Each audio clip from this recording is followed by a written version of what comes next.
Yes, we're back indeed, like we never left on the Underground Arsenal Show on the Raw 808 Underground Radio. Make sure to get that out. Get that. And if you miss a show, go to the uashow.com. Log on, people. Yeah, and my name is DJ Fatal Skills, Lebronx, and M80. And this week we got a special guest. He's been on the show before when we were Bell City Radio. Salute! But this is a new station. We got Gant on the show. What's going on, brother? Good. Yo, peace. Thanks for having me on the show. I appreciate it big time. Pleasure's all ours, yo. Word up. But yeah, man. It's been a minute. It's been what, like 10, 11 years?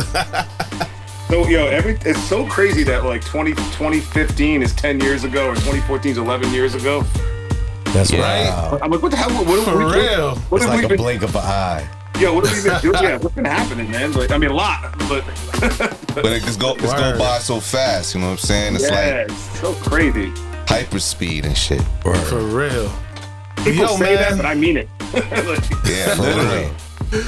But yo, Gant, man, this is a new station, so just remind the people who you are, man. Who is Gant? Let the youngins know. Yeah, to the youngins and the oldins that don't know, my name is Gant. I'm from New York, Brooklyn, New York. I'm originally from Poughkeepsie. I've been in Brooklyn for a very long time. Clearly, I am an MC, aficionado of the boom bap generation. You know what I'm saying? Yes, sir. For a minute, dropping joints after joints, man. Yeah, so just trying to constantly work, you know. Gotta stay busy, you know what I'm saying? Keep making that. Quality over quantity, though, man. Like, most definite.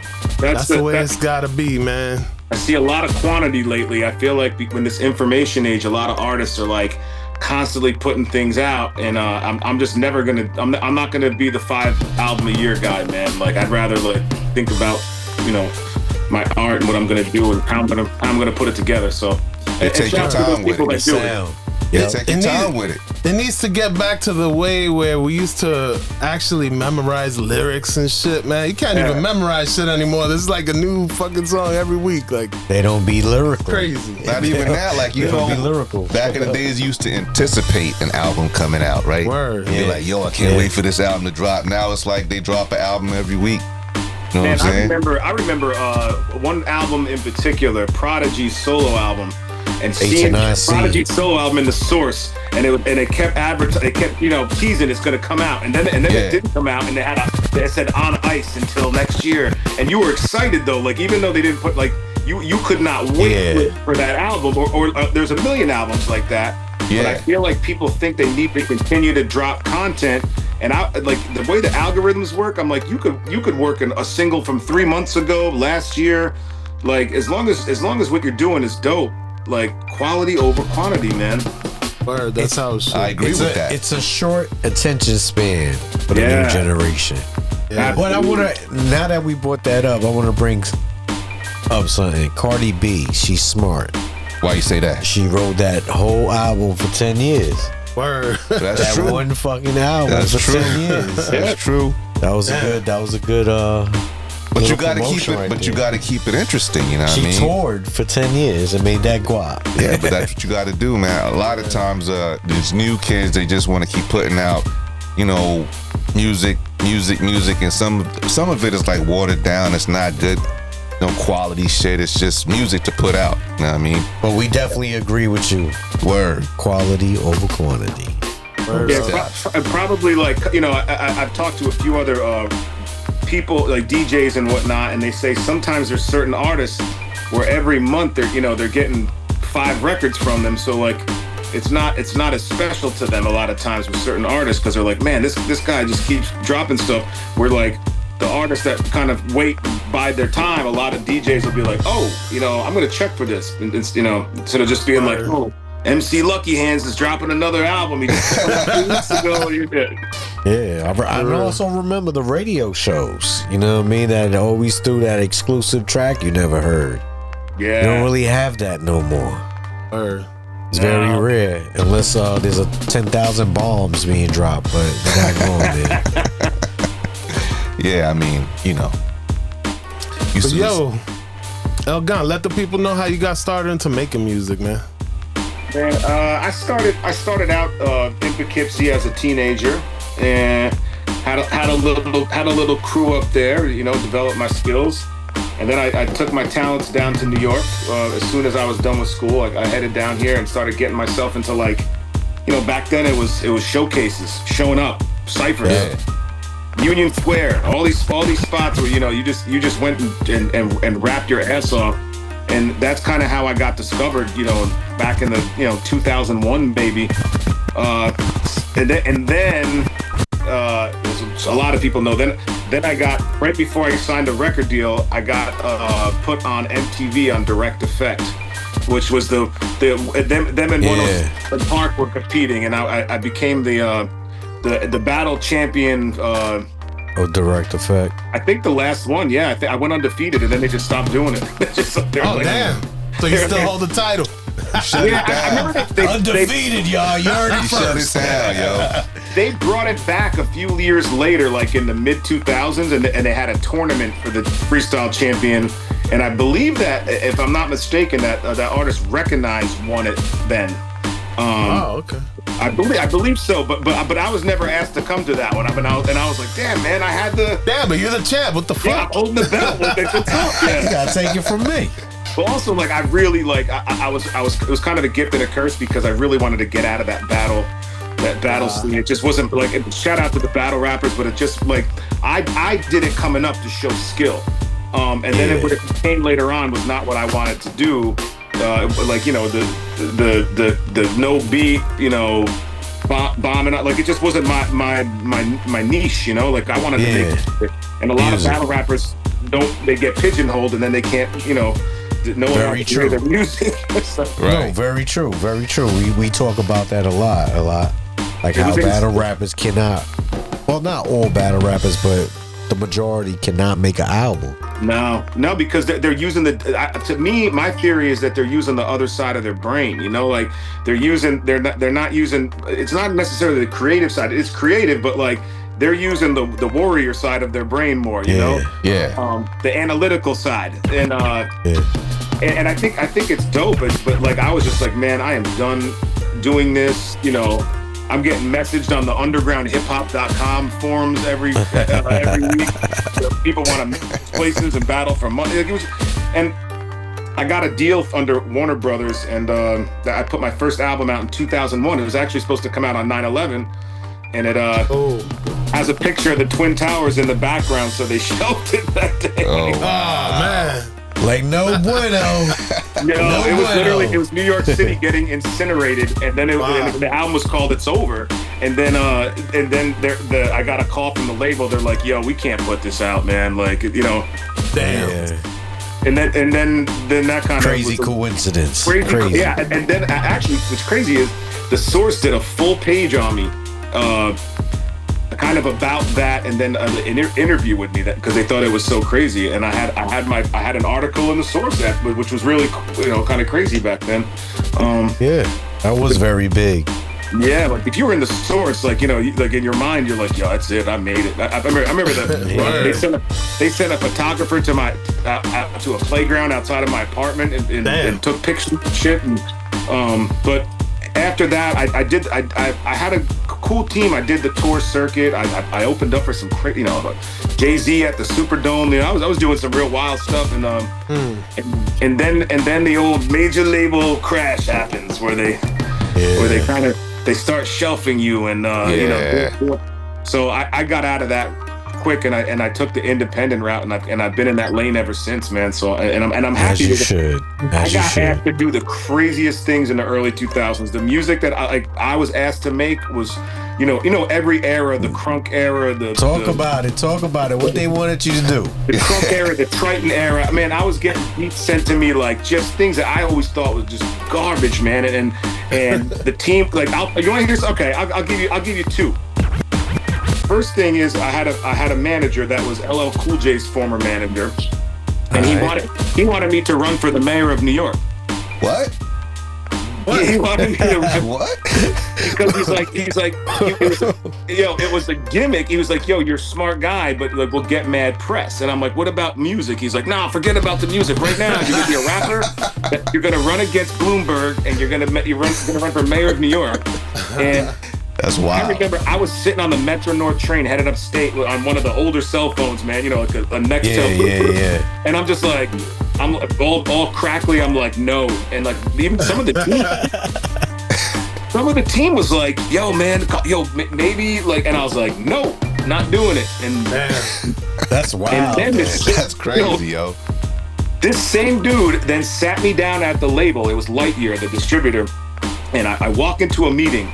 They're like, and all of a sudden Marley Marl walks in, and I'm just, you know, I'm a little starstruck, you know. That's one of the gods the right OG there. right there. And they sit us down, and the manager goes, yo, here's what we're gonna do. He's like, Eminem has Dre, you're gonna have Marley, and like you guys are gonna make a whole record going to M and Dre. oh And, man. Yo, Yo, that's it was a simultaneous, like I just met Marley Marl. It was simultaneous, like no. Can you imagine that if that was to go wild. down like that? That would have been crazy. That would have been cool for 1 year, and then that would have been it. You know what I'm saying? Like, Yeah.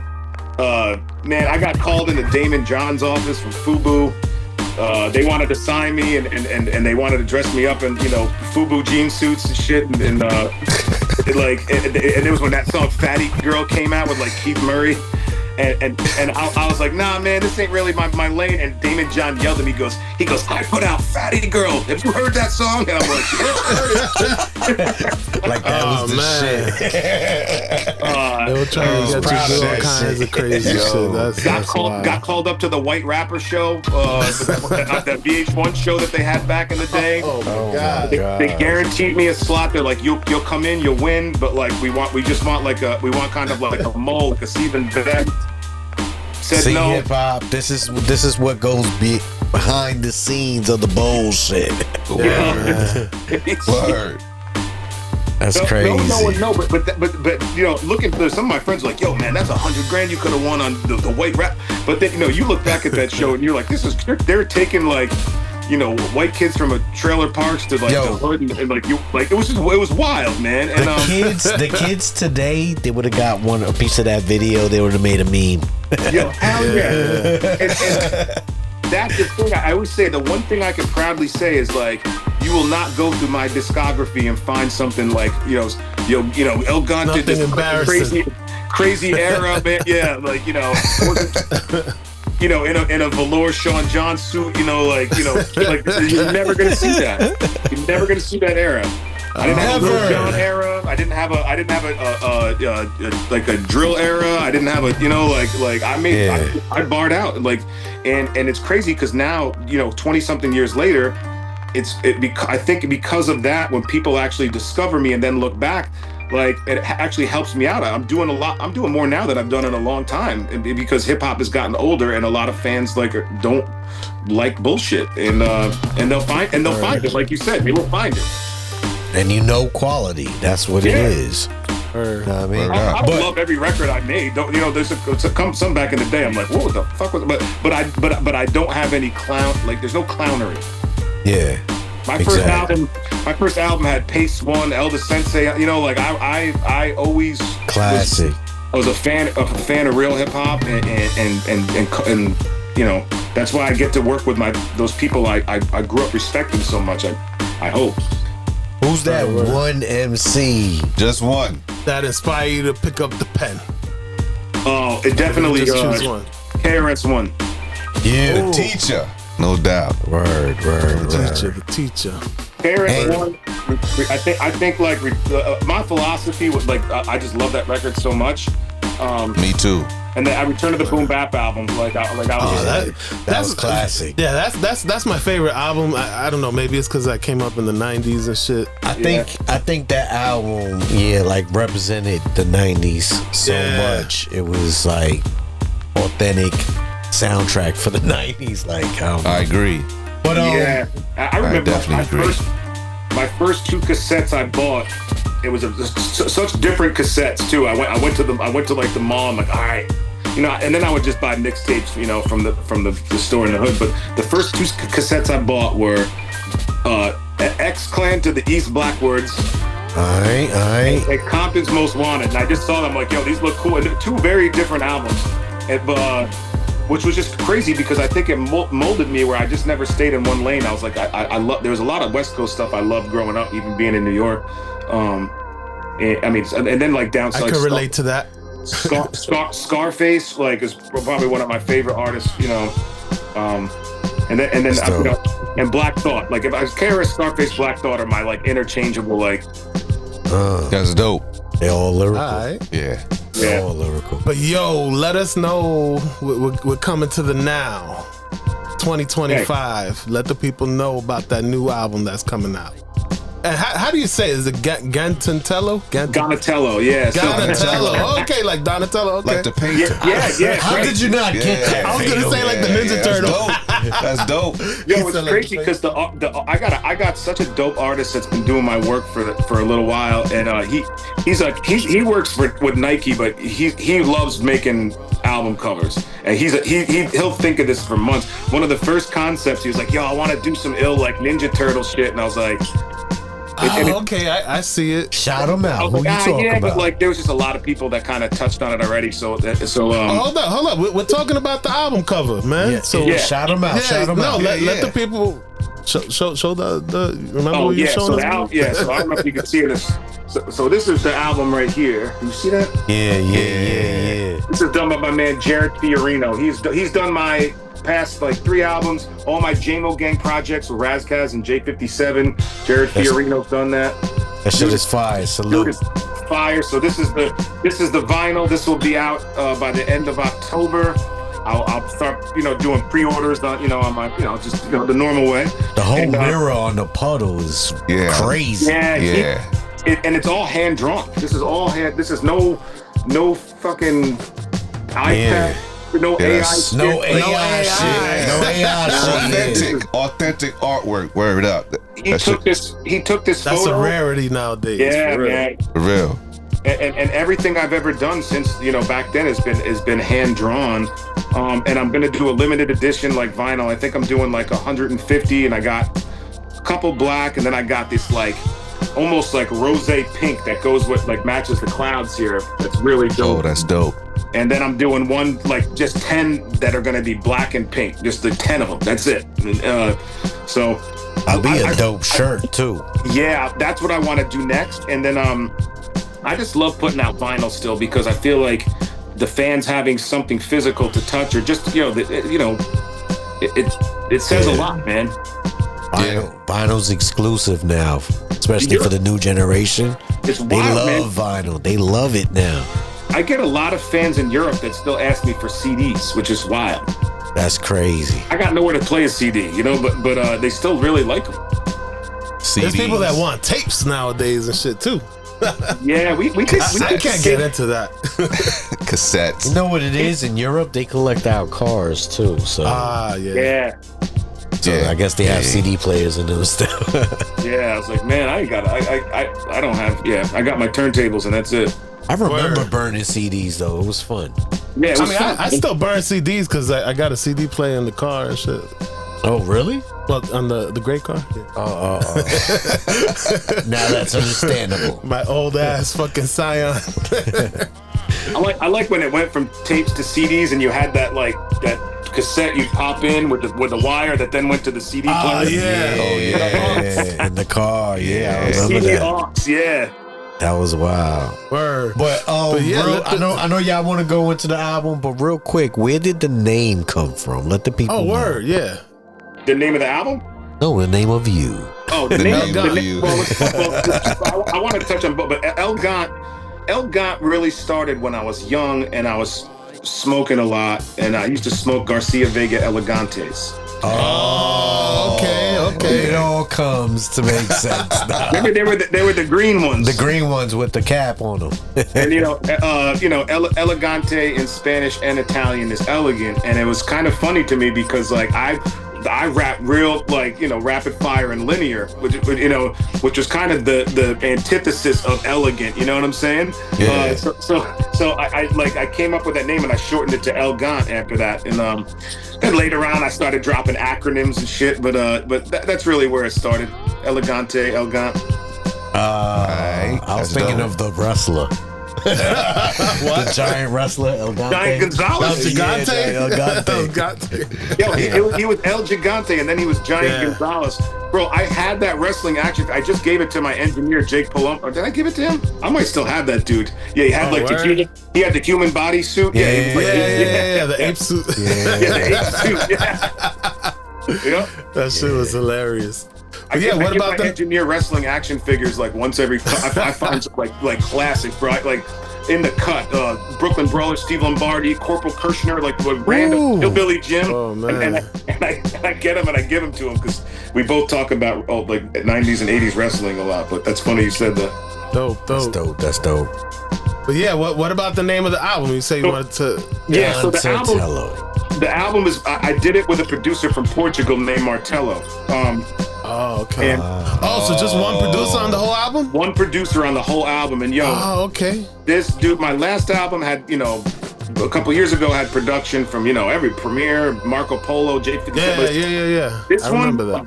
I discovered, this dude. I was on an interview, and it's a whole crew of producers, and they were like, "Do you want to hear some?" And me and Raz were doing an interview for Demo Gang. Raz jumped off.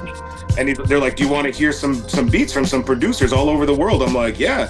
This dude, they start playing stuff, and I was like, he stuck out. It takes a lot for me to, like, you get beats all the time. I'm like, that's cool. Everything was crazy. The dude lives in the middle of Portugal. He is just he's a talent, man, and like a genius. So we probably did about 20 joints maybe. And I narrowed it down on the album, and I never do this. I normally do like 12 joints for an album. I did 15 on this shit. I didn't play any games, like real, like old school albums.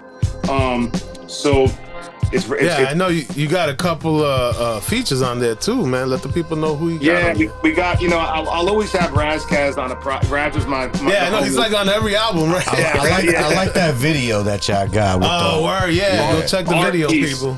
Yeah, we shot that at a bar that I helped open, like in the city, man, and we just like sat downstairs and we climbed around that.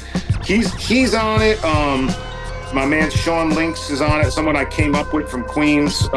Napoleon the Legend, who I do a lot of work with. I have a lot of respect for him, man. Salute. Wise P is on this record. Shabam Sadiq, one of my homies. Copyright is, and then I got a couple DJs on there too. My man Grasshopper from Belgium, my man D-Rec from Vancouver. So yeah, so it's not feature crazy. There's a lot of solo joints on this as well. But it's got a nice little, collection, and everybody really compliments the records well too. Yeah. You heard it first, hip hop. Go get that. As soon as it drop, go cop. Word up. It comes out Tuesday, the 14th. Yes, get it. And what is it on? Is it going to be on all streaming services or just Bandcamp? Yeah. All the DSPs. It'll get added to Bandcamp, and then I'll probably do like a little side thing for the vinyl, like a Shopify or something like that, where you can pick it up. But you made some vinyl, I heard. Well, you just showed it. Word, yeah. So when I did this, just showed it. My man PL, up in Quebec City, he has his own vinyl plant. So we became friends. I met him on tour a while back. So he did the vinyl, and I actually went up and visited him in September while he was printing, and I did my own. And he had he had the machine and everything set up ready to go. I had a press cut. I shrink wrapped it, so I just wanted to do one that I could.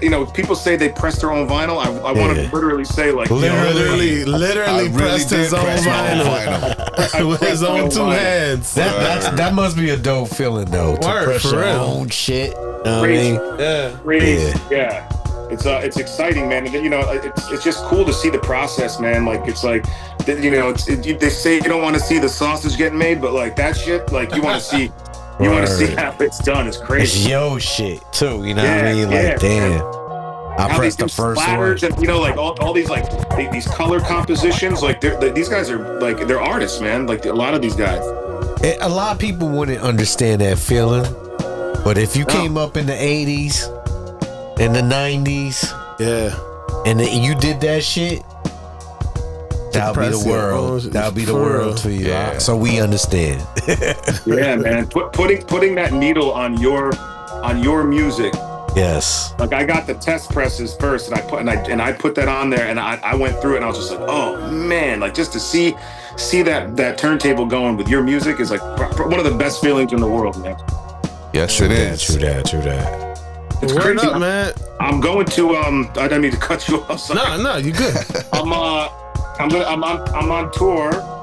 Yeah, that's what I was actually gonna ask you, because I know you had a tour set up coming. Let's hear these up in a tour couple dates. weeks. Yeah, Let's it's see these just starting out. It's going to be until the man. I don't know when it goes till like the third week of October, I think, or something like that. And I'm in France and doing 10 cities in France.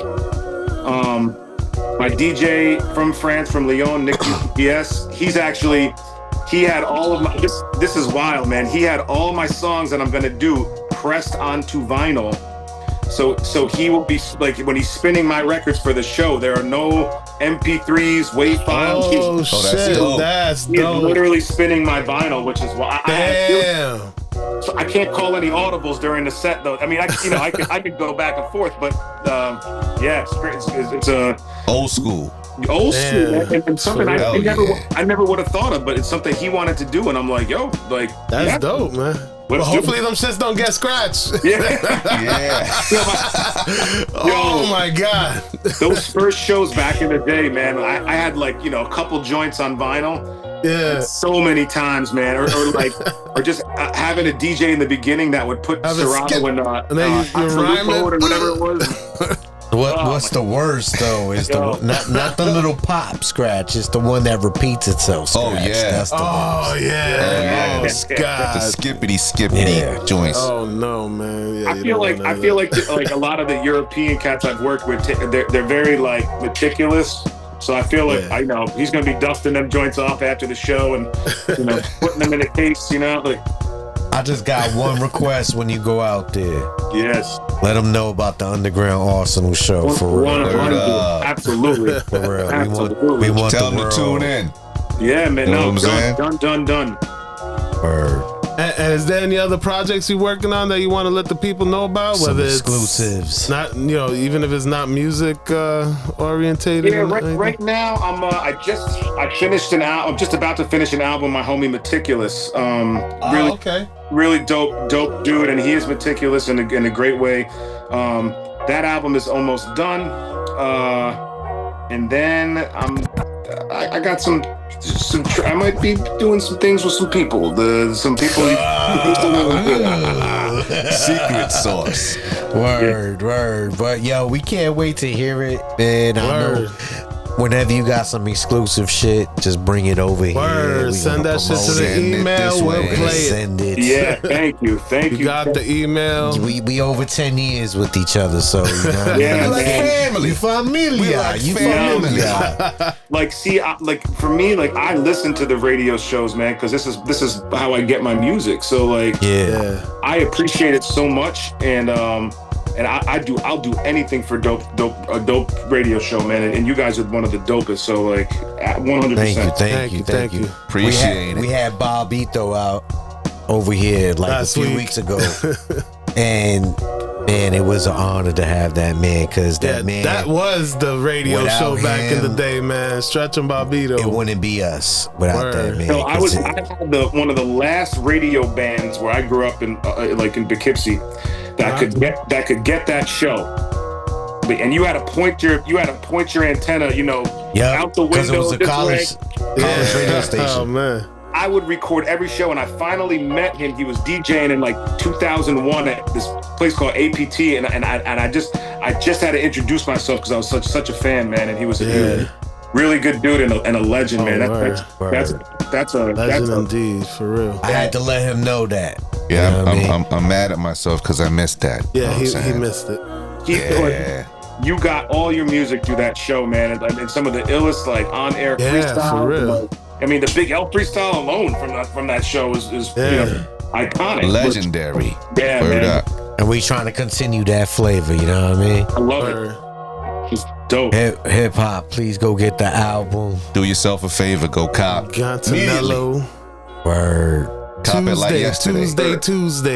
Tuesday, October Word up. 14th. Yeah, cop it. Yes. Put that on your calendar. Blasted in the whip. And yo, let the people know where they album. could keep up to date with all the El Gant news and information. All Let his them know if you got a videos, website, your YouTube, TikTok, IG, all that. I press my own vinyl and I only communicate through carrier pigeons. So that's the only way. So you got a train one, get to me. Nah, you can get to me too. Everything is at El Gant, ELGANT, Instagram and mostly I'm on, I got a little TikTok page, but that shit drives that fucking platform drives me insane. So I can't go crazy too much. Yeah, just put your videos up there. Word. Use your Google's hip hop. Yeah, man. Like I'll see something dope. I'll see like Steel from Smith and Wesson, or something like that. Yeah. And then 2 seconds later, I see like a baby falling with cake, being like, "Kiki, and I'm like, my mind can't think. That shit's rot. That's brain rot, man. I'm telling you. It really is. The Oh my god, algorithms are Crazy. Yeah, I'll see that. Then I'll see a sovereign citizen get pulled over and yanked out of the car. Like it's like I don't know what they're trying to tell me with this algorithm, but That's funny. Wow. That's so true though. Oh man. Wow. But yo, El Gant, man, it's been a pleasure, man. Like Word always, up, and salute. you're always welcome on the show whenever you want to promote anything, man. I appreciate that. Welcome I will back on the show. Take you up on it, man. Absolutely. And thanks for running the records. Word Of up. course. And Keep making those bangers, yo. thank you so much. Word up. Word For up. real. But yo, before we let you go, man, just introduce this exclusive joint we about to play. Exclusive. Off the Nobody got album. This is a Yeah. joint. No one's heard this yet. It's with my man Sean Lynx and my brother, literal brother Jay Blanc, who produced most of my first album. Salute. This is it. He's on the hook. This joint is called Beloved, man. It's one of my favorite joints on the album. Fire. Word. Only on the Underground Arsenal Show. You're right. On the Raw 808 Underground Radio. Make sure to get that app. Get it, people. And if you miss a show, go to the uashow.com. Log on. And check out the videos too. We Word. posting up. videos now. Get Check out our familiar. YouTube. Word up. The Raw. Yes, sir, Reefus. This is Lebronx. And this is your boy M80. And DJ Fatal Skills on the ones and twos. Tune in every Sunday, 9 p.m. Eastern Standard Time to the Underground Arsenal. Show, where we interview your favorite artists and play all the fly joints. On the Raw 808 Underground Radio. Hip hop. How it should be heard. If you missed the episode, go to the uashow.com. Log on.